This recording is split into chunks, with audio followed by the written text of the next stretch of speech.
देखो राजे अज मैं सफीयर शुरू कर लगा। सफीयर ट्रांसफॉर्मेशन ऑफ एक्सिस या सिलेंडर वो बाद च देखते हैं। पहले मैं कोशिश करूँगा मैं एक टॉपिक ना करवा दूँगा तो एक तुहाडे ते छड्डूंगा, या मैं सिलेंडर करवा दूँगा ट्रांसफॉर्मेशन ऑफ एक्सिस तुहाडे ते छड्ड दूँगा, या ट्रांसफॉर्मेशन एक्सिस करवा दूँगा सिलेंडर तुहाडे ते छड्ड दूँगा। सैकेंड यूनिट वो परमिंदर सर देख लैणगे, ठीक है। सो इत्थे अपने कोले पहला मैं सफीयर तो स्टार्ट कर लगा क्योंकि बहुत इंपॉर्टेंट है ये। सफीयर की इक्वेशन की होंगी है राजे, आपां नूं वैसे भी ग्राफ पता सफीयर का की हुंदा, यह जा डायग्राम बनती है सेंटर तो इत्थे कोई पॉइंट टच करता इनू रेडियस कहते होंगे आ। जे पॉइंट यह ए बी सी है सेंटर, ठीक है, तो ये पॉइंट कोई भी मान लें आप एक्स वाई जैड, तो एक चीज़ पक्की होंगी है कि एक्स का ए तो ए का एक्स वाई जैड का ए बी सी तो डिस्टेंस है ना जिहड़ा वो कैलकुलेट करो, आही आऊगा ना एक्स वाई जैड तो ए बी सी का डिस्टेंस आ जिहड़ा यही आऊगा। वो की हुंदा हमेशा आर दे बराबर रहिंदा, मतलब एक्स वाई किते भी बन जाए पॉइंट डिस्टेंस सेम ही रहिंदा हुंदा इत्थे। सो इत्थों आपां इक्वेशन कढ लई सफीयर की स्केयरिंग कर दो both side x minus a square y minus b square z minus c square is equal to r square. आ इक्वेशन है सफीयर की। अगे तो हुण तुसीं याद रखना एक्स चों जो निकलिया वाई चों जो कढ़िया जैड चों जो कढ़िया की आ वो ए बी सी ए सेंटर होऊगा, ठीक है। तो रेडियस आ जिहड़ा वो की हुंदा आर, इत्थे आर स्केयर लिखिया होया वा। बस इस चीज़ नूं ध्यान रखना। Standard form of sphere, standard form उहनूं कहंदे आ, स्टैंडर्ड फॉर्म ऑफ सफीयर ये उन्होंने कहा जाता जिहदा सेंटर जीरो होवे, सेंटर की होवे जीरो जीरो जीरो, ओके जी। तो जानी कि सफीयर की बन जूगी फिर x square y square z square is equal to r square, a b c की जगह तो जीरो होगी, इनू स्टैंडर्ड फॉर्म कह देंगे आ सफीयर की। अच्छा उस तो बाद आ जाती है डायामीट्रिक फॉर्म। डायामीट्रिक फॉर्म सर्कल की तुसीं कीती है, सफीयर की सेम ही होंगी है। डायामीट्रिक फॉर्म है जिहड़ी वो की होंगी है, डायामीटर दिता होंदा इहदे च, जिवें let x one y one z one x two y two z two, ये दो एंड देते डायामीटर दे सफीयर दे। एक एंड है जिहड़ा x one y one z one हुंदा, एक एंड आ जिहड़ा x two y two z two हुंदा। राजे इस सफीयर की इक्वेशन है जिहड़ी वो किवें लभी दी आ। सब तो पहले इत्थे कोई पॉइंट आ जिहड़ा इस सफीयर के उत्ते पिया एक्स वाई जैड वो ले लिया। जे तुसीं इन्हां दोहां नूं मिला लोगे राजे, आपां पहलां भी सर्कल दे सारे रिजल्ट कीते आ, इत्थे जिहड़ा एंगल आ वो किन्ना बनदा हुंदा 90 डिग्री का एंगल बनता हुंदा। तो राजे 3 डिमेंशन च जदों इस लाइन दियां जे तुसीं डायरैक्शन कोसाइनस कड्ढणियां जां सॉरी डायरैक्शन रेशोज़ कड्ढणियां वो किवें लभणगियां अपने को direction ratios x minus x one एदियां कड्ढण लगा, एदियां sorry x minus x one y minus y one z minus z one, एदियां ये आ गईयां। हुण एदियां भी कड्ढो x minus x two y minus y two z minus z two. ये रिजल्ट याद रखियो, कोई भी लाइन दी है वो दो एंड पॉइंट्स आ जिहड़े उन्होंने जो आप सबट्रैक्ट कर दें, जिवें एक्स चों एक्स वन घटाता वाई चों वाई वन जैड चों जैड वन, तो उस लाइन दी डायरैक्शन रेशोज़ आ जांदियां। दोहां दी डायरैक्शन रेशोज़ आपां कढ लियां क्योंकि इत्थे एंगल 90 डिग्री आ। सो जे अपने कोले एम वन एन वन अगे आ गया m one n one l one ले लीए, तो इत्थे आ गया m two n two l two direction ratios आ दो अड अड लाइन दियां। ये एक रिजल्ट हुंदा जिहड़ा तुसीं प्लस टू च पढ़िया सी, जे इन्हां च 90 डिग्री एंगल होया तो एम वन एम टू की product n one n two की product l one l two की प्रोडक्ट का सम की हो जाता हुंदा जीरो हो जाता हुंदा। सो सेम ही रिजल्ट मैं इत्थे लाउण लगा, इहदा मतलब इहदा ते इहदी प्रोडक्ट सम इहदा ते इहदी प्रोडक्ट इहदा ते इहदी प्रोडक्ट ਇਹਦਾ ਸਮ ਕੀ ਹੋ ਜਾਊਗਾ जीरो। आ ਜਿਹੜੀ इक्वेशन ਤੁਹਾਡੀ बन गई ये ਤੁਹਾਡੀ ਸਫੀਅਰ ਦੀ इक्वेशन बन गई। सर्कल की इक्वेशन इत्थों तक होंदी सी, देखो x minus x one x minus x2 y minus y1 y minus y2 equal to 0 ਹੋ ਜਾਂਦਾ ਸਰਕਲ ਸਫੀਅਰ 'ਚ z ਆ ਜਾਂਦਾ ਹੁੰਦਾ ਬਸ ਹੋਰ ਕੁਝ ਵੀ ਨਹੀਂ ਹੈ। ਇੱਥੇ ਵੀ ਧਿਆਨ ਨਾਲ ਜੇ ਦੇਖੋ ਸਰਕਲ ਦੀ ਇਕੁਏਸ਼ਨ ਇਹਦੇ 'ਤੇ ਉਂਗਲੀ ਰੱਖ ਲਓ x minus a square y minus b square equal to r square ਸੀ ਇੱਥੇ z ਮਾਈਨਸ c ਵੀ ਲਾਤਾ ਆਪਾਂ ਠੀਕ ਆ ਕੋਈ ਫਰਕ ਨਹੀਂ ਪੈਣਾ ਉਹੀ ਚੀਜ਼ ਆ ਸਾਰੀ ਇਹ।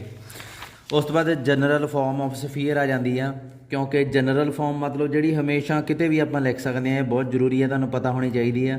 ਜਨਰਲ ਫਾਰਮ ਆਫ ਸਫੀਅਰ ਜੇ ਇੱਥੇ ਆ ਗਿਆ x square plus y square plus z square plus 2ux plus 2vy plus 2vwz plus d is equal to 0 ਆਹ ਇਕੁਏਸ਼ਨ ਹੈ ਜਿਹੜੀ ਇਹਨੂੰ ਜਨਰਲ ਫਾਰਮ ਆਫ ਸਫੀਅਰ ਕਹਿੰਦੇ ਆ। ਇਹਦੇ 'ਚ ਕੁਛ ਚੀਜ਼ਾਂ ਓਬਜ਼ਰਵ ਕਰੋ ਕਿ x square y square z square ਦੇ ਨਾਲ ਕੋਫੀਸ਼ੀਐਂਟ ਆ ਜਿਹੜੇ ਉਹ ਕੀ ਲਾਏ ਹੋਏ ਆ 1 1 1। ਇਹਦਾ ਮਤਲਬ ਜੇ ਮੈਂ ਇੱਥੇ ਕਿਸੇ a ਨੰਬਰ ਨਾਲ ਪ੍ਰੋਡਕਟ ਕਰੂੰਗਾ ਇਸ ਸਾਰੀ ਇਕੁਏਸ਼ਨ ਨੂੰ ਤਾਂ ਇੱਥੇ ਕੀ ਆ ਜਾਊਗਾ a ਸਕੇਅਰ ਇੱਥੇ ਵੀ a ਸਕੇਅਰ ਇੱਥੇ ਵੀ a ਸਕੇਅਰ। ਸੋ ਇੱਕ ਚੀਜ਼ ਆਪਾਂ ਇੱਥੇ ਓਬਜ਼ਰਵ ਕਰ ਸਕਦੇ ਹਾਂ ਵੀ ਜੇ ਮੈਂ ਇੱਥੇ ਪ੍ਰੋਡਕਟ ਕਰਦਾ ਇਹ ਬਣ ਜੂਗੀ a square x square a square y square a square sorry a z square a ਨਾ ਪ੍ਰੋਡਕਟ ਕੀਤਾ ਨਾ 2aux 2bay 2waz ad is equal to 0 ਜਾਣੀ ਕਿ ਇੱਥੋਂ ਇੱਕ ਚੀਜ਼ ਇਹ ਵੀ ਇਹ ਦੋਵੇਂ ਇਕੁਏਸ਼ਨਾਂ ਇੱਕੋ ਹੀ ਗੱਲ ਆ ਕਿਉਂਕਿ ਕੌਂਸਟੈਂਟ ਨਾਲ ਪ੍ਰੋਡਕਟ ਕੀਤੀ ਆ ਮੈਂ ਅਤੇ ਕਿਉਂਕਿ ਦੂਜੇ ਪਾਸੇ 0 ਆ ਸੋ ਇਹਨਾਂ ਦੋਹਾਂ 'ਚ ਕੋਈ ਫਰਕ ਨਹੀਂ ਹੈ ਇਕੁਏਸ਼ਨਾਂ 'ਚ। ਪਰ ਇੱਥੋਂ ਇੱਕ ਚੀਜ਼ ਮੈਂ ਦੇਖ ਰਿਹਾ ਵੀ coefficient of x square coefficient of y square coefficient of z square ਇਹ ਇਕੁਅਲ ਆ ਗਿਆ ਠੀਕ ਆ। ਸੋ ਸਫੀਅਰ ਦੀ ਇਹ ਖਾਸ ਚੀਜ਼ ਆ। ਇੱਕ ਹੋਰ ਚੀਜ਼ ਦੇਖੋ ਇੱਥੇ x y there exist there is no term of x y कोई मिक्सड टर्म नहीं है ये एक्स वाई एक्स जेड दोवां दी एक्स वाई दस रही है इत्थे किते एक्स जेड दिख रही है जेड वाई दिख रही है नहीं दिख रही। सो यह जी कोई टर्म ये नहीं होनी चाहिए। उस तो बाद तुसीं की करना इहदा सेंटर कैलकुलेट करने वास्ते हुण आपां एक फार्मूला बनाउण लगे हां भी इहदा सेंटर भी डायरैक्ट पता लग जाए ते रेडियस भी डायरैक्ट पता लग जाए। उहदे वास्ते की करना तुसीं एक्स वाले जिहड़े उहनां नूं इकट्ठे करने शुरू कर देना x square 2ux y square 2vy z square 2wz ਜਿਹੜਾ ਮਾਈਨਸ ਡੀ ਆ ਉਹਨੂੰ ਉੱਧਰ ਲੈ ਗਏ ਲਿਆ ਸਕਦੇ ਹਾਂ ਕੋਈ ਫਰਕ ਨਹੀਂ ਪੈਂਦਾ। ਅੱਛਾ ਇਹਦਾ ਸਕੇਅਰ ਕੰਪਲੀਟ ਕਰੋ ਰਾਜੇ ਕੀ ਆਉਂਦਾ ਤੁਸੀਂ 2u ਨੂੰ ਸਕੇਅਰ ਕੰਪਲੀਟ ਕਰਨਾ ਤੁਹਾਨੂੰ ਆਉਂਦਾ ਹੋਊਗਾ ਮੈਂ ਮੰਨ ਕੇ ਚੱਲ ਰਿਹਾ ਵੀ ਤੁਹਾਨੂੰ ਆਉਂਦਾ +2 'ਚ ਤੁਸੀਂ ਕੀਤਾ ਹੋਊਗਾ ਕਦੇ ਨਾ ਕਦੇ। 2u ਨੂੰ 2 ਨਾਲ ਡਿਵਾਈਡ ਕੀਤਾ ਕੀ ਆਉਂਦਾ ਆਪਣੇ ਕੋਲ u ਇਹਦਾ ਸਕੇਅਰ ਕਰ ਦਈਦਾ ਹੁੰਦਾ। ਸੋ ਯੂ ਸਕੇਅਰ ਐਡ ਕਰ ਦਿਓ ਯੂ ਸਕੇਅਰ ਸਬਟਰੈਕਟ ਕਰ ਦਿਓ ਮੈਂ ਯੂ ਸਕੇਅਰ ਇੱਥੇ ਐਡ ਕਰਤਾ ਨਾਲ ਹੀ ਸਬਟਰੈਕਟ ਕਰਤਾ ਠੀਕ ਹੈ। ਫੇਰ ਵਾਰੀ ਆ ਗਈ ਇਹਦੀ ਇੱਥੇ ਵੀ ਸਕੇਅਰ ਐਡ ਕਰਤਾ ਨਾਲ ਹੀ ਸਬਟਰੈਕਟ ਕਰਤਾ ਇਹਦੀ ਵਾਰੀ ਆ ਗਈ ਡਬਲਿਊ ਸਕੇਅਰ ਐਡ ਕਰਤਾ ਨਾਲ ਹੀ ਸਬਟਰੈਕਟ ਕਰਤਾ ਦੂਜੇ ਪਾਸੇ ਕੀ ਆ ਮਾਈਨਸ ਡੀ ਉਵੇਂ ਦਾ ਉਵੇਂ ਪਿਆ ਹੋਇਆ ਠੀਕ ਆ। ਹੁਣ ਕਿਉਂਕਿ ਐਡ ਕਰਾਂਗੇ ਆਪਣੀ ਮਰਜ਼ੀ ਨਾਲ ਰਾਜੇ ਕੁਛ ਘਟਾਉਣਾ ਵੀ ਪੈਂਦਾ ਹੁੰਦਾ ਸੋ ਤਾਂ ਘਟਾਇਆ ਇਹ। ਸੋ ਹੁਣ ਕੀ ਕਰੋ x square plus 2ux plus u square ਨੂੰ ਇਕੱਠਾ ਕਰਤਾ y square plus 2vy plus v square ਨੂੰ ਇਕੱਠਾ ਕਰਤਾ z square plus 2wz plus w square ਨੂੰ ਇਕੱਠਾ ਕਰਤਾ। ਜਿਹੜਾ ਮਾਈਨਸ ਵਾਲੇ ਸੀਗੇ ਪਿੱਛੇ ਪਏ ਇਹਨਾਂ ਨੂੰ ਦੂਜੇ ਪਾਸੇ ਲੈ ਜਾਓ ਕੀ ਆਊਗਾ u square plus v square plus w square minus d. ਜੇ ਤੁਸੀਂ ਧਿਆਨ ਨਾਲ ਦੇਖੋ ਆਹ ਕੀ ਬਣ ਗਿਆ x ਪਲੱਸ ਯੂ ਦਾ ਸਕੇਅਰ y ਪਲੱਸ ਵੀ ਦਾ ਸਕੇਅਰ z ਪਲੱਸ w ਦਾ ਸਕੇਅਰ ਇਹਨੂੰ ਜੇ ਮੈਂ ਅੰਡਰ ਰੂਟ ਪਾ ਕੇ ਐਂ ਲਿਖਾਂ u square v square w square minus d ਦਾ ਹੋਲ ਸਕੇਅਰ ਇੱਕੋ ਹੀ ਗੱਲ ਆ। ਹੁਣ ਇਹਨੂੰ ਥੋੜ੍ਹਾ ਜਿਹਾ ਹੋਰ ਸੋਧ ਕੇ ਲਿਖੋ x ਮਾਈਨਸ ਮਾਈਨਸ ਯੂ ਦਾ whole square y minus minus v ਦਾ whole square z minus minus w ਦਾ ਹੋਲ ਸਕੇਅਰ ਇੱਧਰ ਆਹੀ ਸੇਮ ਚੀਜ਼ ਫੇਰ ਤੁਹਾਨੂੰ ਇੱਥੇ ਕਲੀਅਰ ਹੋ ਜੂਗਾ ਰਾਜੇ। एक्स माइनस इनू ये कंपेयर करो एक्स माइनस ए का स्केयर वाई माइनस बी का स्केयर जेड माइनस सी का square is equal to r square ठीक है। ए बी सी सेंटर होंदा ना तो ए बी सी की जगह तो की आ गया minus u minus b minus डबल्यू यानी कि सेंटर की बन गया सी आ बन गया तो रेडियस की बन गया आ बन गया यू स्केयर वी स्केयर डबल्यू स्केयर माइनस डी। पर इनू थोड़ा जिहा आपां ध्यान नाल रखना क्योंकि बार बार आपां इन्ना मेहनत नहीं कर सकते।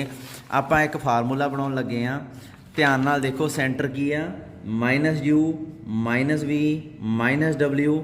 ਸੋ ਇਹਨੂੰ ਆਪਾਂ ਕੀ ਲਿਖਾਂਗੇ -1/2 ਕੋਫੀਸ਼ੈਂਟ ਆਫ x। ਦੇਖੋ ਮਾਈਨਸ ਯੂ ਕਿਵੇਂ ਆਊਗਾ, ਕੋਫੀਸ਼ੈਂਟ ਆਫ x ਕੀ ਹੈ 2u, ਇਹਨੂੰ -1/2 ਨਾਲ ਪ੍ਰੋਡਕਟ ਕਰ ਦੋ, ਕੀ ਆਊਗਾ ਦੇਖੋ ਮਾਈਨਸ ਯੂ ਬਣਦਾ ਨਾ। ਸੋ ਮਾਈਨਸ ਯੂ ਨੂੰ ਮੈਂ ਕੀ ਲਿਖ ਲਿਆ -1/2 ਕੋਫੀਸ਼ੈਂਟ ਆਫ x ਨਾਲ ਪ੍ਰੋਡਕਟ ਕਰਤਾ। ਸਰਕਲ 'ਚ ਤੁਸੀਂ ਕੀਤਾ ਹੋਇਆ ਸਾਰਾ ਇਹ। ਕੋਫੀਸ਼ੈਂਟ ਆਫ y ਨੂੰ ਵੀ -1/2 ਨਾਲ ਪ੍ਰੋਡਕਟ ਕਰਤਾ, ਕੋਫੀਸ਼ੈਂਟ ਆਫ z ਨੂੰ ਵੀ -1/2 ਨਾਲ ਪ੍ਰੋਡਕਟ ਕਰਤਾ। ਇਹ ਤੁਹਾਡਾ ਸੈਂਟਰ ਆ ਜਾ ਕਰੂਗਾ ਡਾਇਰੈਕਟ ਹੀ। ਸੋ ਅੱਗੇ ਤੋਂ ਮੈਂ ਇਹੀ ਫਾਰਮੂਲਾ ਵਰਤਿਆ ਕਰੂੰਗਾ। ਜਿਹੜਾ ਰੇਡੀਅਸ ਆ ਉਹ ਵੀ ਦੇਖੋ ਉਹਦੇ 'ਚ ਕੀ ਆ UVW। ਸੋ ਇੱਥੇ ਮਾਈਨਸ ਨਹੀਂ ਆਊਗਾ। ਸੋ ਇੱਥੇ ਮੈਂ ਕੀ ਲਿਖੂੰਗਾ, ਕਿਉਂਕਿ u ਕੀ ਆ x ਦੇ ਕੋਫੀਸ਼ੈਂਟ ਨੂੰ 1/2 ਨਾਲ ਜੇ ਪ੍ਰੋਡਕਟ ਕਰ ਦਈਏ ਤਾਂ u ਆ ਜਾਂਦਾ। ਸੋ ਆਪਣੇ ਕੋਲੇ ਕੀ ਆ 1/2 ਕੋਫੀਸ਼ੈਂਟ ਆਫ x ਦਾ ਸਕੇਅਰ 1/2 ਕੋਫੀਸ਼ੈਂਟ ਆਫ y ਦਾ ਸਕੇਅਰ। ਦੇਖੋ ਇਹ u ਸਕੇਅਰ ਆ ਗਿਆ, v ਸਕੇਅਰ ਆ ਗਿਆ, w ਕੀ ਆਊਗਾ 1/2 ਕੋਫੀਸ਼ੈਂਟ ਆਫ z ਦਾ ਹੋਲ ਸਕੇਅਰ। ਠੀਕ ਆ, ਮਾਈਨਸ d ਆ, ਦੇਖੋ ਇੱਥੇ ਮਾਈਨਸ d ਆ ਨਾ, d ਕੀ ਸੀਗੀ d ਰਾਜੇ ਕੌਨਸਟੈਂਟ ਟਰਮ ਸੀਗੀ, ਮਾਈਨਸ ਕੌਨਸਟੈਂਟ ਟਰਮ ਸਰਕਲ 'ਚ ਤੁਸੀਂ ਕੀਤਾ ਹੋਇਆ। ਸੋ ਇਹਦੇ 'ਚ ਕੋਈ ਡਰਨ ਵਾਲੀ ਗੱਲ ਨਹੀਂ ਹੈ, ਨਾ ਹੀ ਕੋਈ ਇਹ ਨਵੀਂ ਚੀਜ਼ ਆ। ਉਸ ਤੋਂ ਬਾਅਦ ਰਾਜੇ ਇੱਕ ਚੀਜ਼ ਆ, ਜੇ ਅੰਡਰ ਰੂਟ ਦੇ ਅੰਦਰ ਤੁਸੀਂ ਰੇਡੀਅਸ ਕੈਲਕੂਲੇਟ ਕਰਨ ਲੱਗ ਗਏ ਹੈ ਨਾ, ਐਂਡ ਤੇ ਤਾਂ ਪਤਾ ਹੀ ਆ ਵੀ ਤੁਸੀਂ ਆਹ ਵੈਲਿਊ ਕੈਲਕੂਲੇਟ ਕਰਨੀ ਆ, ਕੀ ਆ ਇਹ ਯੂ ਸਕੇਅਰ ਵੀ ਸਕੇਅਰ ਡਬਲਿਊ ਸਕੇਅਰ ਮਾਈਨਸ ਡੀ। ਰਾਜੇ ਜੇ ਇਹ ਨੈਗੇਟਿਵ ਆ ਜੇ ਫਿਰ ਤਾਂ ਪੰਗਾ ਪੈ ਗਿਆ, ਕਿਉਂਕਿ ਨੈਗੇਟਿਵ ਨੰਬਰ ਦਾ ਜਦੋਂ ਅੰਡਰ ਰੂਟ ਕਰਦੇ ਆ ਤਾਂ ਇਮੈਜਨਰੀ ਆ ਜਾਂਦਾ। ਸੋ ਆਰ ਆ ਜਿਹੜਾ ਇਹ ਕਿਹੋ ਜਿਹਾ ਬਣ ਜੂਗਾ ਅਲਫਾ ਪਲੱਸ ਉਲਟਾ ਬੀਟਾ ਬਣ ਜੂਗਾ, ਇਹ ਤਾਂ ਇਮੈਜਨਰੀ ਕੰਪਲੈਕਸ ਨੰਬਰ ਬਣ ਜੂਗਾ। ਇਹ ਤਾਂ ਪੰਗਾ ਵਾ, ਕਿਉਂਕਿ ਆ ਰੇਡੀਅਸ ਤਾਂ ਰੀਅਲ ਚਾਹੀਦਾ ਆਪਾਂ ਨੂੰ। ਸੋ ਜੇ ਇਹ ਨੈਗੇਟਿਵ ਆ ਤਾਂ ਆਪਾਂ ਇਹਨੂੰ ਕਹਾਂਗੇ ਇਮੈਜਨਰੀ ਸਫੀਅਰ, ਜਿਹੜੀ ਅਸਲੀਅਤ 'ਚ ਐਗਜ਼ਿਸਟ ਹੀ ਨਹੀਂ ਕਰਦੀ, ਇਮੈਜਨਰੀ ਸਫੀਅਰ। ਜੇ ਇਹ ਪੋਜ਼ਿਟਿਵ ਆ ਗਿਆ ਤਾਂ ਆਪਾਂ ਇਹਨੂੰ ਕਹਾਂਗੇ ਰੀਅਲ ਸਫੀਅਰ, ਜਿਹੜੀ ਅਸਲ 'ਚ ਐਗਜ਼ਿਸਟ ਕਰਦੀ ਆ। ਬਸ ਇਹ ਚੀਜ਼ ਨੂੰ ਯਾਦ ਰੱਖਿਓ। ਅੱਛਾ, ਕਈ ਵਾਰੀ ਇਹ ਜ਼ੀਰੋ ਹੀ ਹੋ ਜਾਂਦਾ, ਇਹਦਾ ਮਤਲਬ ਕੀ ਹੈ, ਜੇ ਆਹ ਅੰਦਰਲਾ ਜ਼ੀਰੋ ਹੋ ਗਿਆ ਇਹਦਾ ਮਤਲਬ ਕੀ ਹੈ ਕਿ ਰੇਡੀਅਸ ਕੀ ਬਣ ਜਾਊਗਾ ਜ਼ੀਰੋ। ਇਹ ਜ਼ੀਰੋ ਰੇਡੀਅਸ ਵਾਲੀ ਸਫੀਅਰ ਕਿਹੋ ਜਿਹੀ ਹੋ ਸਕਦੀ ਹੈ, ਦੇਖੋ ਰੇਡੀਅਸ ਆਹ ਸੈਂਟਰ ਆ ABC ਹੈ ਨਾ, ਰੇਡੀਅਸ ਛੋਟਾ ਹੋਊਗਾ ਸਫੀਅਰ ਏਡੀ ਰਹਿ ਜਾਊਗੀ, ਹੋਰ ਛੋਟਾ ਹੋਊਗਾ ਏਡੀ ਰਹਿ ਜਾਊਗੀ, ਹੋਰ ਛੋਟਾ ਏਡੀ, ਹੋਰ ਛੋਟਾ ਏਡੀ, ਹੋਰ ਛੋਟਾ ਏਡੀ, ਐਂਡ ਤੇ ਜ਼ੀਰੋ ਹੋ ਗਿਆ ਤਾਂ ਦੈਟ ਮੀਨਸ ਪੁਆਇੰਟ ਸਫੀਅਰ ਬਣ ਜਾਂਦੀ ਹੈ। ਜਿਵੇਂ ਆਹ ਇੱਕ ਕੱਲੀ ਇਹਦੇ 'ਚ ਇੱਕ ਹੀ ਪੁਆਇੰਟ ਹੁੰਦਾ ABC ਜਿਹੜਾ ਕਿ ਸੈਂਟਰ ਹੁੰਦਾ, ਇਹਨੂੰ ਆਪਾਂ ਜ਼ੀਰੋ ਸਫੀਅਰ ਕਹਿ ਦਿੰਦੇ ਹਾਂ। ਠੀਕ ਆ, ਇਹਨਾਂ ਨੇ ਪੁਆਇੰਟ ਸਫੀਅਰ, ਮੈਂ ਜ਼ੀਰੋ ਸਫੀਅਰ ਕਹਿਤਾ, ਮੈਂ ਪੁਆਇੰਟ ਸਫੀਅਰ ਕਹਿਣਾ ਸੀ, ਪੁਆਇੰਟ ਸਫੀਅਰ ਕਹਿ ਦਿੰਦੇ ਇਹਨੂੰ ਪੁਆਇੰਟ ਸਫੀਅਰ, ਕਿਉਂਕਿ ਇਹਦੇ 'ਚ ਸਿੰਗਲ ਪੁਆਇੰਟ ਹੁੰਦਾ। ਡੀ ਜਨਰੇਟ ਸਫੀਅਰ ਵੀ ਕਹਿ ਦਿੰਦੇ ਆ, ਡੀ ਜਨਰੇਟ ਸਫੀਅਰ। ਠੀਕ ਹੈ, ਚਲੋ ਪ੍ਰੋਪਰਟੀਆਂ ਤੁਹਾਨੂੰ ਮੈਂ ਦੱਸਤੀਆਂ, ਫਾਰਮੂਲੇ ਰੇਡੀਅਸ ਦੇ ਦੂਸਰੇ ਦੱਸਤੇ। ਕੰਸੈਂਟਰਿਕ ਸਫੀਅਰ ਕਿਹੜੀ ਹੁੰਦੀ ਹੈ, ਜਿਹਦਾ ਸੈਂਟਰ ਸੇਮ ਹੋਵੇ। ਰਾਜੇ ਰੇਡੀਅਸ ਅੱਡ ਹੋ ਸਕਦਾ, ਮੈਂ ਨਾ ਇੱਕ ਸਫੀਅਰ ਨੂੰ ਸਰਕਲ ਦੀ ਤਰ੍ਹਾਂ ਹੀ ਡਰਾਅ ਕਰੂੰਗਾ, ਕਿਉਂਕਿ ਮੇਰੇ ਕੋਲ ਪੇਪਰ ਹੈ ਇੱਕ 2 ਡਾਇਮੈਂਸ਼ਨਲ ਆ, ਮੈਂ ਬਾਲ ਨਹੀਂ ਦਿਖਾ ਸਕਦਾ ਤੁਹਾਨੂੰ। ਇੱਕ ਸਫੀਅਰ ਆ ਉਹਦਾ ਸੈਂਟਰ ਇਹ ਆ, ਇੱਕ ਸਫੀਅਰ ਆ ਉਹਦਾ ਵੀ ਸੈਂਟਰ ਇਹ ਆ, ਦੋਵੇਂ ਅੱਡ ਅੱਡ ਆ, ਇੱਕ ਵੱਡੀ ਆ ਇੱਕ ਛੋਟੀ ਆ, ਪਰ ਉਹਨਾਂ ਦਾ ਸੈਂਟਰ ਸੇਮ ਹੋਆ ਤਾਂ ਦੈਟ ਮੀਨਸ ਉਹਨਾਂ ਨੂੰ ਕੰਸੈਂਟਰਿਕ ਸਫੀਅਰ ਕਿਹਾ ਜਾਊਗਾ। ਇੱਕ ਚੀਜ਼ ਦੇਖੋ ਰਾਜੇ, x square plus y square plus z square plus 2ux plus 2vy plus 2wz plus d is equal to 0, ਇੱਕ ਆ ਸਫੀਅਰ ਆ। ਠੀਕ ਆ, ਇੱਕ ਹੋਰ ਸਫੀਅਰ ਤੁਹਾਨੂੰ ਮੈਂ ਦੱਸਦਾ, x square y square z square plus 2ux 2vy plus 2wz, ਇੱਥੇ d ਇੱਥੇ 1 ਲਾ ਲਓ d1, ਇੱਥੇ d2 ਲਾ ਲਓ।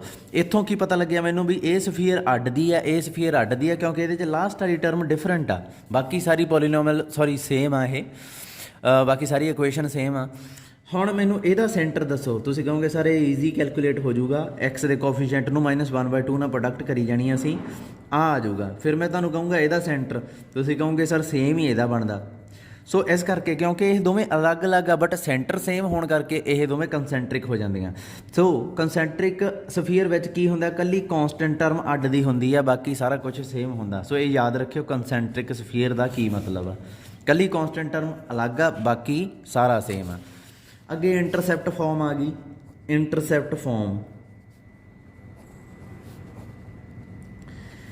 ਰਾਜੇ ਸਫੀਅਰ ਜਿਹੜੀ ਵੀ ਆਪਣੇ ਕੋਲੇ 3 ਡਾਇਮੈਂਸ਼ਨਲ ਸਪੇਸ ਆ ਨਾ, ਜਿਹੜੀ ਸਫੀਅਰ ਇਹਨਾਂ ਸਪੈਸ਼ਲ ਜੇ ਪੁਆਇੰਟਸ ਚੋਂ ਪਾਸ ਕਰੇ 0 0 0, ਇੱਕ A ਡਿਸਟੈਂਸ ਵਾਲਾ ਕੋਈ ਪੁਆਇੰਟ ਹੋਵੇ, A ਡਿਸਟੈਂਸ ਤੇ ਓਬਵੀਅਸਲੀ ਆਪਾਂ ਨੂੰ ਪਤਾ ਵੀ A 0 0 ਹੋਊਗਾ, ਇੱਕ B ਡਿਸਟੈਂਸ ਤੇ ਹੋਊਗਾ ਉਹ ਕੀ ਆਊਗਾ 0 B 0 ਹੈ ਨਾ, ਇੱਕ C ਡਿਸਟੈਂਸ ਤੇ ਹੋਊਗਾ ਉਹ ਕੀ ਹੋਊਗਾ 0 0 C। ਯਾਦ ਰੱਖਣਾ ਪੁਆਇੰਟ ਇਹ ਐਕਸ ਐਕਸ ਤੇ ਹੈ, ਇਹ ਵਾਈ ਐਕਸ ਤੇ ਹੈ, ਜ਼ੈਡ ਐਕਸਿਸ ਤੇ ਹੈ। ਹੁਣ ਇਹਨਾਂ 4 ਪੁਆਇੰਟਾਂ 'ਚੋਂ ਪਾਸ ਕਰਨ ਵਾਲੀ ਸਫੀਅਰ ਆਪਾਂ ਦੇਖਣੀ ਹੈ ਕਿਹੜੀ ਹੈ, ਠੀਕ ਹੈ। ਇਹ ਵੀ ਪੁਆਇੰਟ ਲੱਗਦਾ, ਇਹ ਇੱਦਾਂ ਲੱਗਦਾ ਜਿਵੇਂ ਸੈਂਟਰ ਆ, ਪਰ ਇਹ ਸੈਂਟਰ ਨਹੀਂ ਹੈਗਾ, ਇਹਦੇ ਵਿੱਚੋਂ ਹੀ ਇਹ ਪਾਸ ਕਰ ਰਹੀ ਹੈ ਸਫੀਅਰ। ਸੋ ਆਪਾਂ ਦੇਖਣਾ ਵੀ ਇਹ ਸਫੀਅਰ ਕਿਹੜੀ ਹੁੰਦੀ ਹੈ, ਜਿਹੜੀ ਵੀ ਆਊਗੀ ਉਹਨੂੰ ਇੰਟਰਸੈਪਟ ਫਾਰਮ ਕਿਹਾ ਜਾਂਦਾ। ਜਿਵੇਂ ਮੰਨ ਲਓ let equation of sphere is, ਇਹ ਆ ਗਈ x square y square z square 2ux 2vy 2wz plus d is equal to 0। ਆ ਲੈ ਲਈ ਮੈਂ, ਠੀਕ ਹੈ, ਇਹਨੂੰ 1 ਲਿਖ ਲਿਆ। ਐਜ਼ 1 ਪਾਸਿਸ ਥਰੂ, ਕਿਹਦੇ 'ਚੋਂ ਪਾਸ ਕਰਦੀ ਹੈ ਇਹ 0 0 0 A 0 0 0 B 0 0 0 C, ਇਹਨਾਂ 'ਚੋਂ ਪਾਸ ਕਰਦੀ ਹੈ, ਠੀਕ ਹੈ। ਸੋ ਇਹ ਇਕੁਏਸ਼ਨ ਆ ਜਿਹੜੀਆਂ ਹੈ ਆਪਾਂ ਇਹਦੇ 'ਚ ਪੁਆਇੰਟ ਪੁੱਟ ਕਰਾਂਗੇ ਤਾਂ ਸੈਟੀਸਫਾਈ ਕਰੂਗਾ, ਕਿਉਂਕਿ ਇਹ ਸਫੀਅਰ ਇਹਨਾਂ 4 ਪੁਆਇੰਟਾਂ 'ਚ ਪਾਸ ਕਰਦੀ ਹੈ। ਸੋ ਪੁੱਟ ਕਰੋ U V W D ਦੀ ਵੈਲਿਊ ਕੱਢ ਲਓ ਰਾਜੇ, ਹਮੇਸ਼ਾ ਆਪਾਂ ਹੀ ਕਰਿਆ ਕਰਨਾ। ਇਕੁਏਸ਼ਨ 'ਚ ਅਨਨੋਨ ਆ ਜਿਹੜੀ ਚੀਜ਼, ਕੀ ਅਨਨੋਨ ਆ U V W D, ਇਹਨਾਂ ਦੀ ਵੈਲਿਊ ਤੁਸੀਂ ਫਾਈਂਡ ਆਊਟ ਕਰਿਆ ਕਰਨੀ ਹੈ ਬਸ। ਸੋ 0 0 0 ਜਦੋਂ ਇਹਦੇ 'ਚ ਪੁੱਟ ਕੀਤਾ ਕੀ ਆਊਗਾ 0 ਦਾ ਸਕੇਅਰ 0 ਦਾ ਸਕੇਅਰ 0 ਦਾ square 2U 0 2V 0 2W 0 plus D is equal to 0।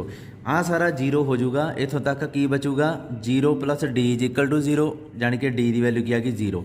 ਅੱਗੇ ਤੋਂ ਵੀ ਯਾਦ ਰੱਖਿਓ ਜਿਹੜੀ ਮੈਂ ਆਪਣੇ ਕੋਲੇ ਆਹ ਹੁੰਦੀ ਆ ਸਫੀਅਰ, ਜਿਹੜੀ 0 0 0 'ਚੋਂ ਪਾਸ ਕਰਦੀ ਆ ਉਹਦਾ ਕੌਂਸਟੈਂਟ ਟਰਮ ਹਮੇਸ਼ਾ 0 ਹੁੰਦੀ ਆ। ਸੋ ਨੈਕਸਟ ਟਾਈਮ ਮੈਂ ਨਹੀਂ ਦੱਸਣਾ ਤੁਹਾਨੂੰ ਇਹ ਚੀਜ਼, ਕੌਂਸਟੈਂਟ ਟਰਮ 0 ਬਣੂਗੀ ਜੇ ਇਹ 0 0 0 'ਚ ਪਾਸ ਕਰੂਗੀ, ਠੀਕ ਆ। ਸੋ ਇਹ ਪਾਸ ਕਰ ਗਈ, ਸੋ ਕੌਂਸਟੈਂਟ ਟਰਮ ਆਪਣੇ ਕੋਲੇ ਕੀ ਰਹਿ ਗਈ 0। ਸੋ ਇਹ ਤਾਂ ਖਤਮ ਹੋ ਗਿਆ ਕਿੱਸਾ। ਹੁਣ ਮੈਂ ਕੀ ਕਰੂੰਗਾ, ਮੈਂ ਆਹ ਪੁਆਇੰਟ ਪੁੱਟ ਕਰਨ ਲੱਗਾ, ਇਹਦੇ 'ਚ ਕੀ ਆਊਗਾ x ਦੀ ਜਗ੍ਹਾ 'ਤੇ a ਸਕੇਅਰ, y ਤੇ z ਤਾਂ 0 ਹੀ ਆ, ਸੋ ਇਹਨੂੰ ਭੁੱਲ ਜਾਓ, x ਦੀ ਜਗ੍ਹਾ 'ਤੇ ਫਿਰ a, y z ਤਾਂ 0 ਆ, ਸੋ ਇਹਨੂੰ ਕਿਉਂ ਭਰਨਾ, d ਦੀ ਵੈਲਿਊ 0 ਆ ਚੁੱਕੀ, ਦੂਜੇ ਪਾਸੇ ਕੀ ਹੈ 0। ਇੱਥੋਂ u ਦੀ ਵੈਲਿਊ ਜੇ ਤੁਸੀਂ ਕੱਢੋਗੇ ਰਾਜੇ ਉਹ ਆਊਗੀ ਤੁਹਾਡੇ ਕੋਲੇ 2u ਦੀ ਵੈਲਿਊ ਕੱਢੋਗੇ, a ਕਾਮਨ ਕੱਢ ਕੇ ਕੱਢ ਦੋ, ਕੀ ਆਇਆ a plus 2u is equal to 0, a ਕੱਟਤਾ 2u ਕੀ ਆ ਗਈ -a, ਸਿੱਧਾ ਹੀ ਗੱਲ ਆ, ਠੀਕ ਹੈ। ਹੁਣ ਅਗਲਾ ਪੁਆਇੰਟ ਆ ਪੁੱਟ ਕਰੋਗੇ, ਇੱਥੋਂ ਕੀ ਆਊਗਾ ਆਪਣੇ ਕੋਲੇ b ਸਕੇਅਰ, x ਤੇ z ਹੈ ਨਹੀਂ ਨਾ ਇਹਦੇ 'ਚ, x ਤੇ z ਹੈ ਨਹੀਂ, ਸੋ x ਤੇ z ਦੀ ਜਗ੍ਹਾ 0 ਆ ਜਾਊਗਾ, ਠੀਕ ਹੈ। ਇਹ ਆ ਗਿਆ b ਸਕੇਅਰ, ਇਹ ਆ ਜਾਊਗਾ 2v ਬਾਈ ਦੀ ਜਗ੍ਹਾ b, ਬਸ। ਇਹਨੂੰ ਜਦੋਂ ਸੋਲਵ ਕਰੋਗੇ ਰਾਜੇ ਇੱਥੇ 2b ਆ ਜਿਹੜਾ -b ਆ ਜਾਊਗਾ, ਸਿਮਿਲਰਲੀ 2w ਆ ਜਿਹੜਾ -c ਆ ਜਾਊਗਾ। ਇਹ ਸਾਰੀਆਂ ਵੈਲਿਊ u v w ਦੀਆਂ ਚੱਕ ਕੇ d ਦੀਆਂ ਉੱਪਰ ਭਰ ਦਿਓ। ਇਕੁਏਸ਼ਨ ਤੁਹਾਡੀ ਕਿਹੜੀ ਬਣ ਜੂਗੀ, ਇੱਥੇ ਲਿਖਣ ਲੱਗਾ, ਇਕੁਏਸ਼ਨ ਤੁਹਾਡੀ ਬਣ ਜੂਗੀ x square plus y square plus z square, 2u ਦੀ ਵੈਲਿਊ ਕੀ ਆ -a, 2b ਦੀ ਵੈਲਿਊ ਕੀ ਆ -vb, ਇੱਥੇ -c, d ਦੀ ਵੈਲਿਊ ਕੀ ਹੈ 0। ਆਹ ਜਿਹੜੀ ਇਕੁਏਸ਼ਨ ਆ ਸਫੀਅਰ ਦੀ, ਇਹ ਇੰਟਰਸੈਪਟ ਫਾਰਮ ਹੁੰਦੀ ਆ, ਇਹਨੂੰ ਦਿਮਾਗ 'ਚ ਯਾਦ ਰੱਖਣਾ ਇਹ ਕਿਹੜੀ ਆ, ਹਮੇਸ਼ਾ ਆਪਾਂ ਪ੍ਰੂਵ ਨਹੀਂ ਕਰ ਸਕਦੇ। ਹੁਣ ਕੁਐਸਚਨਾਂ 'ਤੇ ਆ ਜਾਈਏ। ਕੁਐਸਚਨ ਜਿਵੇਂ ਕਈ ਵਾਰੀ ਉਹ ਕਹਿ ਦਿੰਦੇ ਆ ਗਿਵਨ ਦੈਟ ਸੈਂਟਰ ਆ ਜਿਹੜਾ ਸਫੀਅਰ ਦਾ ਦੇ ਦਿੰਦੇ ਆ, centre of sphere is 0 2 3 and radius is, radius 5 ਆ, ਸੈਂਟਰ ਇਹ ਆ, ਠੀਕ ਹੈ। Find equation of sphere, we know that equation of sphere is ਕੀ ਹੋਊਗੀ, ਤੁਹਾਨੂੰ ਕੁਐਸਚਨਾਂ 'ਚ ਇਹ ਦਿੱਤਾ ਹੋਊਗਾ, ਠੀਕ ਹੈ। ਤੁਸੀਂ ਸੋਲਿਊਸ਼ਨ ਸਟੇਟਮੈਂਟ 'ਚ ਸਿਰਫ ਆਹ ਚੀਜ਼ ਦਿੱਤੀ ਹੋਊਗੀ ਕਿ ਵੀ ਸੈਂਟਰ ਆਹ, ਰੇਡੀਅਸ ਆਹ, ਸਫੀਅਰ ਲੱਭ ਦਿਓ। ਤੁਸੀਂ ਇੱਥੋਂ ਸੋਲਿਊਸ਼ਨ ਸਟਾਰਟ ਕਰ ਲਓਗੇ ਕਿ given that centre of sphere is this and radius is this, we know that equation of sphere is x minus ਕੀ ਆਊਗਾ 0 ਦਾ ਸਕੇਅਰ, y -2 ਦਾ ਸਕੇਅਰ, ਸੈਂਟਰ 'ਚੋਂ ਘਟਾ ਦੇਈਦਾ ਹੁੰਦਾ, z -3 ਦਾ ਸਕੇਅਰ, ਇਹਦੇ ਰੇਡੀਅਸ ਆ ਜਿਹੜਾ ਉਹ ਕੀ ਆ ਗਿਆ 5 ਦਾ ਸਕੁਅਰ। ਆ ਬਣ ਗਈ। ਪਰ ਕਈ ਸਟੂਡੈਂਟ ਕੀ ਕਰਦੇ ਆ, ਇਹਨੂੰ ਇੱਥੇ ਹੀ ਛੱਡ ਦਿੰਦੇ ਆ। ਠੀਕ ਆ, ਇਹਨੂੰ ਛੱਡਣਾ ਨਹੀਂ ਹੈ, ਇਹਨੂੰ ਖੋਲ੍ਹਣਾ ਤੁਸੀਂ।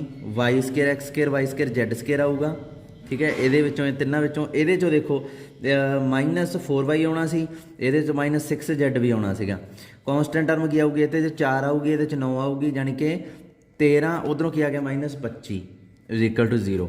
ਲਓ ਆਹ ਤੁਹਾਡੀ ਸਫੀਅਰ ਬਣ ਗਈ x square y square z square -4y -6z -12 is equal to 0। ਇਹਦਾ ਜਿਹੜਾ ਸੈਂਟਰ ਆ ਹੋਊਗਾ, ਰੇਡੀਅਸ ਆ ਹੋਊਗਾ। ਸੋ ਇੱਦਾਂ ਆਪਾਂ ਇਕੁਏਸ਼ਨ ਐਂ ਹੀ ਲਿਖਣੀ ਹੈ। ਇਹ ਜਨਰਲ ਫਾਰਮ ਹੁੰਦੀ ਆ, ਜਨਰਲ ਫਾਰਮ 'ਚ ਆਨਸਰ ਦੇਣਾ ਹੁੰਦਾ ਤੁਸੀਂ। ਹਰੇਕ ਆਨਸਰ ਤੁਹਾਡਾ ਇੱਦਾਂ ਹੀ ਹੋਣਾ ਚਾਹੀਦਾ। ਹੁਣ ਜਿਵੇਂ ਐਗਜ਼ਾਮਪਲ ਹੈ ਕਿ ਮੇਰੇ ਕੋਲ ਨਾ ਐਕਚੁਅਲੀ ਪੁਰਾਣੀ ਕਿਤਾਬ ਆ, ਸਾਨੂੰ ਲੋਕਡਾਊਨ ਕਰਕੇ ਘਰੋਂ ਲੈਕਚਰ ਲਾਉਣੇ ਪੈ ਰਹੇ ਆ। ਪਹਿਲਾਂ ਤਾਂ ਆਪਣਾ ਚੱਲ ਰਿਹਾ ਸੀਗਾ ਥਿਊਰੀ ਆਫ ਇਕੁਏਸ਼ਨ, ਅਤੇ ਉਹਦੀਆਂ ਮੇਰੇ ਕੋਲ ਕਿਤਾਬ ਸੀਗੀ, ਬਟ ਹੁਣ ਮੇਰੇ ਕੋਲ ਪੁਰਾਣੀ ਕਿਤਾਬ ਆ। ਸੋ ਮੈਂ ਵੈਸੇ ਇਹ ਸਾਰੇ ਕੰਸੈਪਟ ਕਵਰ ਕਰਦੀ ਆ, ਅਤੇ ਤੁਸੀਂ ਕਰੀ ਚੱਲੋ। ਕੋਈ ਪ੍ਰੋਬਲਮ ਹੋਵੇ ਪੁੱਛ ਲਿਆ ਕਰਿਓ। ਠੀਕ ਆ, ਜਿਹੜੇ ਕੁਐਸਚਨ ਆ ਮੈਂ ਇੱਥੇ ਥੋੜ੍ਹਾ ਜਿਹਾ ਜਿੰਨਾ ਟਾਈਮ ਕਾਲਜ ਨਹੀਂ ਖੁੱਲ੍ਹਦਾ ਰਾਜੇ ਮੈਂ ਉੱਥੇ ਜਾ ਵੀ ਨਹੀਂ ਸਕਦਾ, ਕਿਉਂਕਿ ਕਾਲਜ ਤਾਂ ਬੰਦ ਪਿਆ, ਫਿਰ ਕਿਤਾਬਾਂ ਤਾਂ ਅੰਦਰ ਆ ਅਲਮਾਰੀ 'ਚ ਉੱਥੇ। ਠੀਕ ਆ, ਤੋ ਥੋੜ੍ਹੀ ਜਿਹੀ ਮਜਬੂਰੀ ਹੈ ਮੇਰੀ, ਮੈਨੂੰ ਇਸ ਕਿਤਾਬ 'ਚੋਂ ਹੀ ਕਰਾਉਣਾ ਪੈਣਾ। ਨਹੀਂ ਇਸ਼ੂ ਕੋਈ ਨਹੀਂ ਹੈ ਨਾ। ਤੁਹਾਡੇ ਕੁਐਸਚਨ ਹੋ ਜਾਣਗੇ, ਇਸ ਚੀਜ਼ ਦੀ ਗਰੰਟੀ ਹੈ ਪੂਰੀ। ਦੇਖੋ ਇਹ ਜੇ ਤੁਹਾਨੂੰ ਕਹਿੰਦੇ ਆ do the following equations represent a sphere. Question ਇਹਨਾਂ ਨੇ ਲਿਖਿਆ ਵੀ ਇਹ ਜਿਹੜੀਆਂ ਨੀਚੇ ਇਕੁਏਸ਼ਨਾਂ ਦਿੱਤੀਆਂ ਇਹ ਸਫੀਅਰ ਬਣਾਉਂਦੀਆਂ ਵਾ। ਹੁਣ ਇਹ ਸਭ ਤੋਂ ਪਹਿਲਾਂ ਤਾਂ ਆਪਾਂ ਇਹ ਦੇਖਣਾ, ਜਿਵੇਂ ਇਹਨਾਂ ਨੇ ਦੱਸਿਆ 3x square 3y square 3z square plus 6x, ਇਹ ਪਹਿਲਾ ਪਾਰਟ ਆ। 6x - 2y + 20 is equal to 0। ਮਤਲਬ ਇਹ ਸਫੀਅਰ ਹੈ। ਕਹਿੰਦੇ ਚੈੱਕ ਕਰੋ ਵੀ ਇਹ ਸਫੀਅਰ ਹੈ ਕਿ ਨਹੀਂ ਹੈ। ਜੇ ਹੈਗੀ ਆ, ਇਫ ਸੋ, ਜੇ ਹੈਗੀ ਆ ਫਾਈਂਡ ਸੈਂਟਰ ਐਂਡ ਰੇਡੀਅਸ। ਕਹਿੰਦੇ ਜੇ ਹੈਗੀ ਆ ਤਾਂ ਸੈਂਟਰ ਤੇ ਰੇਡੀਅਸ ਲੱਭ ਦਿਓ। ਜਾਣੀ ਕਿ ਪਹਿਲਾਂ ਤਾਂ ਇਹੀ ਡਾਊਟ ਆ ਵੀ ਇਹ ਜਿਹੜੀ ਹੈ ਜਿਹੜੀ ਸਫੀਅਰ ਬਣਦੀ ਵੀ ਹੈ ਕਿ ਨਹੀਂ। ਸੋ ਆਪਣੇ ਕੋਲੇ 2-4 ਪ੍ਰੋਪਰਟੀਆਂ ਤਾਂ ਪਹਿਲਾਂ ਹੀ ਆਪਾਂ ਨੂੰ ਪਤਾ ਵੀ ਸਫੀਅਰ ਦੀਆਂ ਕੀ ਹੁੰਦੀਆਂ। X square y square z square ਦਾ ਕੋਫੀਸ਼ੀਐਂਟ ਸੇਮ ਹੋਣਾ ਚਾਹੀਦਾ, ਉਹ ਤਾਂ ਹੈਗਾ ਭਾਈ, ਕੋਈ ਪ੍ਰੋਬਲਮ ਨਹੀਂ। ਫਿਰ ਮਿਕਸਡ ਟਰਮਸ ਨਹੀਂ ਹੋਣੀਆਂ ਚਾਹੀਦੀਆਂ, x y y z z x, ਇਹ ਨਹੀਂ ਹੋਣੀਆਂ ਚਾਹੀਦੀਆਂ। ਉਹ ਹੈਗੀਆਂ ਨਹੀਂ, ਉਹ ਵੀ ਹੈ ਨਹੀਂ। ਸੋ ਇਹਦਾ ਮਤਲਬ ਸਫੀਅਰ ਬਣ ਸਕਦੀ ਹੈ ਨਾ। ਸੋ ਇੱਥੇ ਆਪਾਂ ਨੂੰ ਕੀ ਕਰਨਾ ਪਊਗਾ, ਆਪਾਂ ਨੂੰ ਚੈੱਕ ਕਰਨਾ ਪਊਗਾ ਵੀ ਸੈਂਟਰ ਕੀ ਆ ਅਤੇ ਰੇਡੀਅਸ ਕੀ ਆ। ਸੈਂਟਰ ਤਾਂ ਇਹਦਾ ਲੱਭ ਹੀ ਜਾਣਾ। ਜੇ ਰੇਡੀਅਸ ਕੰਪਲੈਕਸ ਬਣ ਗਿਆ ਫਿਰ ਆਪਾਂ ਕਹਾਂਗੇ ਵੀ ਇਹ ਸਫੀਅਰ ਨਹੀਂ ਗੀ। ਆਪਾਂ ਇਹਨੂੰ ਇਮੈਜਨਰੀ ਸਫੀਅਰ ਨਾਂ ਦੀ ਕੋਈ ਚੀਜ਼ ਨਹੀਂ ਹੁੰਦੀ। ਆਪਾਂ ਕਹਿ ਦਾਂਗੇ ਵੀ ਇਹ ਸਫੀਅਰ ਐਮਪਟੀ ਸੈੱਟ ਆ, ਮਤਲਬ ਕੋਈ ਐਕਸ ਵਾਈ ਹੈ ਹੀ ਨਹੀਂ, ਇਹੋ ਜਿਹੇ ਐਗਜ਼ਿਸਟ ਹੀ ਨਹੀਂ ਕਰਦੇ। ਐਕਸ ਵਾਈ ਜ਼ੈਡ 'ਤੇ ਹੀ ਡਿਪੈਂਡ ਕਰਦਾ ਨਾ ਸਫੀਅਰ। ਜਦੋਂ ਐਕਸ ਵਾਈ ਜ਼ੈਡ ਹੀ ਐਗਜ਼ਿਸਟ ਨਹੀਂ ਕਰਦੇ, ਸਫੀਅਰ ਕਾਹਦੇ ਨਾਲ ਬਣਨੀ ਹੈ, ਇਕੁਏਸ਼ਨ ਹੀ ਖਤਮ ਹੋ ਗਈ ਫਿਰ ਤਾਂ। ਅੱਛਾ, ਹੁਣ ਇੱਥੇ ਮੈਂ ਸੈਂਟਰ ਪਤਾ ਕਰਨ ਲੱਗਾ। ਸੈਂਟਰ ਕਿਵੇਂ ਪਤਾ ਕਰੀਏ ਰਾਜੇ? ਜਦੋਂ ਵੀ ਸਫੀਅਰ ਦੀ ਇਕੁਏਸ਼ਨ ਆਉਂਦੀ ਹੈ ਪਹਿਲਾਂ ਤਾਂ ਇਹਨੂੰ ਜਨਰਲ ਫਾਰਮ 'ਚ ਲਿਖੋ। ਠੀਕ ਹੈ, ਦੈਟ ਇਜ਼ ਸਫੀਅਰ ਨੂੰ ਤੁਸੀਂ ਸੋਲਿਊਸ਼ਨ ਸਟਾਰਟ ਕਰਨ ਲੱਗਾ ਨਾ। ਗਿਵਨ ਇਕੁਏਸ਼ਨ ਆਫ ਸਫੀਅਰ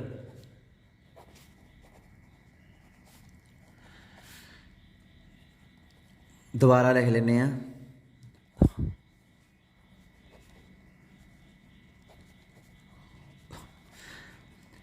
ਜਦੋਂ ਵੀ ਇਹੋ ਜਿਹੀ ਇਕੁਏਸ਼ਨ ਆ ਗਈ ਰਾਜੇ ਜਰਨਲ ਫਾਰਮ 'ਚ ਆਪਾਂ ਕਨਵਰਟ ਕਰਨਾ। ਜਰਨਲ ਫਾਰਮ 'ਚ ਤੁਹਾਨੂੰ ਯਾਦ ਹੋਊਗਾ ਜਰਨਲ ਫਾਰਮ ਕਿਹੋ ਜਿਹੀ ਹੁੰਦੀ ਸੀ, ਇਹੋ ਜਿਹੀ ਹੁੰਦੀ ਸੀ। X square y square z square ਹੁੰਦਾ ਸੀਗਾ, ਮਤਲਬ ਇੱਥੇ 1 1 1 ਲੱਗਿਆ ਹੁੰਦਾ ਸੀ, ਪਿੱਛੇ 2u 2v 2w ਅਤੇ d ਹੁੰਦੀ ਸੀਗੀ।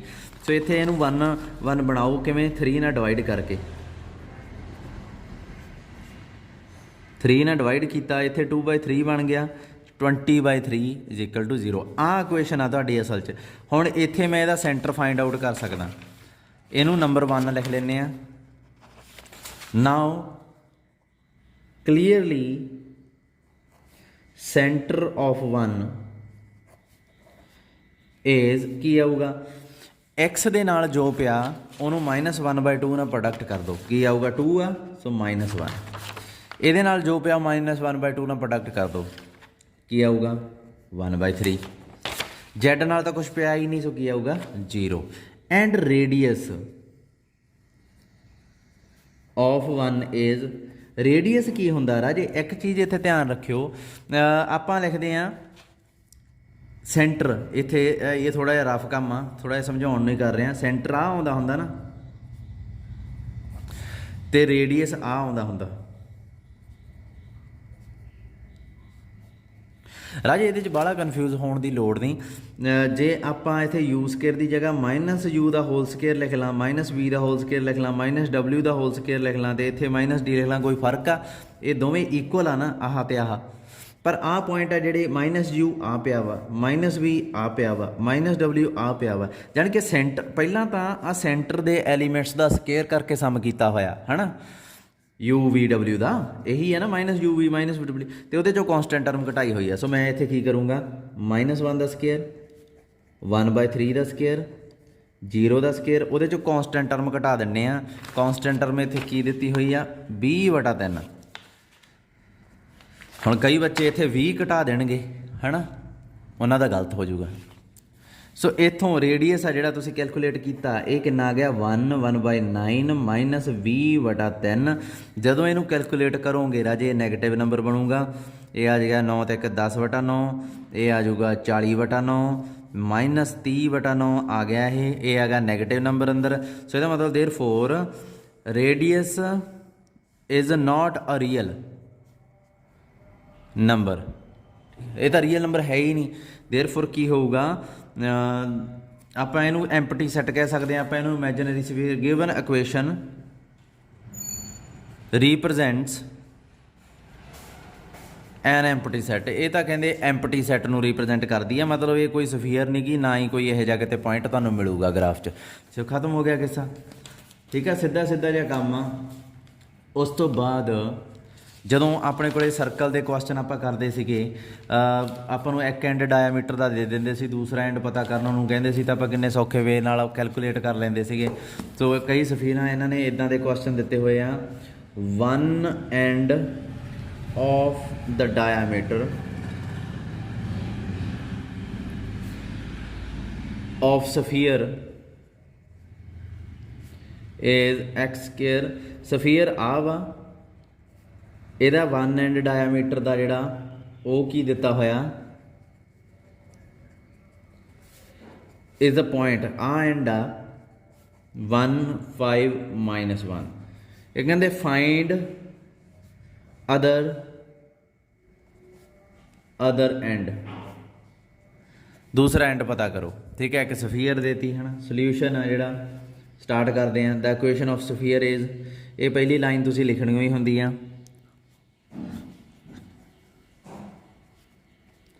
X square plus y square plus z square minus 4x minus 40y minus by z plus 25 equal to 0 राजे ये चीज़ ना ਆਪਾਂ ਥੋੜ੍ਹਾ ਜਿਹਾ ਗਰਾਫ ਨਾਲ ਸਮਝਾਂਗੇ ਮੰਨ ਲਓ ਆ ਸਫੀਅਰ ਦਿੱਤੀ ਹੋਈ ਹੈ ਤੁਹਾਡੀ ਆ ਇਹਦਾ ਡਾਇਆਮੀਟਰ ਇੱਕ ਐਂਡ ਕੀ ਦਿੱਤਾ ਇਹਨੇ 1 5 ਮਾਈਨਸ 1 ਦੂਸਰਾ ਐਂਡ ਕੀ ਹੈ ਪਤਾ ਨਹੀਂ ਆਪਾਂ ਨੂੰ ਸੋ ਮੈਂ ਮੰਨ ਲਿਆ ਅਲਫਾ ਬੀਟਾ ਗਾਮਾ ਠੀਕ ਹੈ let alpha beta gamma B ਦਾ ਅਦਰ ਐਂਡ ਆਫ ਡਾਇਆਮੀਟਰ ਇਹ ਦੂਸਰਾ ਐਂਡ ਆ ਬਾਈ ਠੀਕ ਹੈ ਹੁਣ ਰਾਜੇ ਇਹ ਤਾਂ ਮੈਂ ਪਤਾ ਨਹੀਂ ਕਰ ਸਕਦਾ ਮੈਨੂੰ ਪਤਾ ਕਿ ਸੈਂਟਰ ਆ ਜਿਹੜਾ ਇਸ ਡਾਇਆਮੀਟਰ ਦਾ ਕੀ ਹੁੰਦਾ ਮਿਡ ਪੁਆਇੰਟ ਸੋ ਸੈਂਟਰ ਪਤਾ ਕਰੀਏ ਜੇ ਇਹਦਾ ਕੀ ਆਊਗਾ ਇੱਥੋਂ ਥੋੜ੍ਹਾ ਜਿਹਾ ਸ਼ਾਰਟ 'ਚ ਛੇਤੀ ਪਤਾ ਕਰਨ ਦੀ ਕੋਸ਼ਿਸ਼ ਕਰੋ ਇਹਨੂੰ -1/2 ਨਾਲ ਪ੍ਰੋਡਕਟ ਕੀਤਾ -4 ਨੂੰ ਕੀ ਆਊਗਾ 2 ਇਹਨੂੰ ਕੀਤਾ 7 ਇਹਨੂੰ -1/2 ਨਾਲ ਪ੍ਰੋਡਕਟ ਕੀਤਾ 11 ਲਓ ਆਹ ਸੈਂਟਰ ਆ ਗਿਆ ਸੋ ਇੱਥੇ ਲਿਖ ਦਿੰਦੇ ਆਪਾਂ ਕਲੀਅਰਲੀ ਸੈਂਟਰ ਸੀ ਆਫ ਇਹਨੂੰ 1 ਪਾ ਲਓ ਇਕੁਏਸ਼ਨ ਨੰਬਰ ਹੀ ਪਾਈਦਾ ਹੁੰਦਾ ਰਾਜੇ ਹਮੇਸ਼ਾ ਇਹਨੂੰ 1 ਪਾ ਲਓ ਸੈਂਟਰ ਸੀ ਆਫ 1 ਸੌਖਾ ਰਹਿ ਜਾਂਦਾ ਕੰਮ ਸੈਂਟਰ ਸੀ ਆਫ 1 ਇਜ਼ ਕੀ ਆ ਗਿਆ 2 7 11 ਠੀਕ ਹੈ ਕਲੀਅਰ ਐਂਡ ਸੀ ਇਜ਼ ਇਹ ਪੁਆਇੰਟ ਦਾ ਵੀ ਆਪਾਂ ਨੂੰ ਨਾਂ ਰੱਖਣਾ ਚਾਹੀਦਾ ਸੀਗਾ ਸੀ ਇਜ਼ ਮਿਡ ਪੁਆਇੰਟ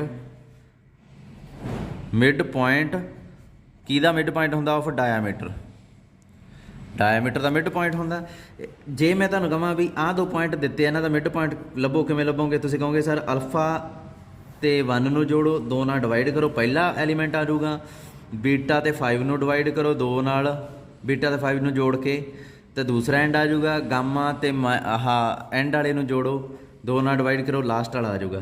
ਪਹਿਲਾ ਤਾਂ ਆਪਾਂ ਨੂੰ ਪਤਾ ਕੀ ਆ, ਮਿਡ ਪੁਆਇੰਟ 2, ਦੂਸਰਾ ਕੀ ਆ 7, ਤੀਸਰਾ ਕੀ ਆ 11।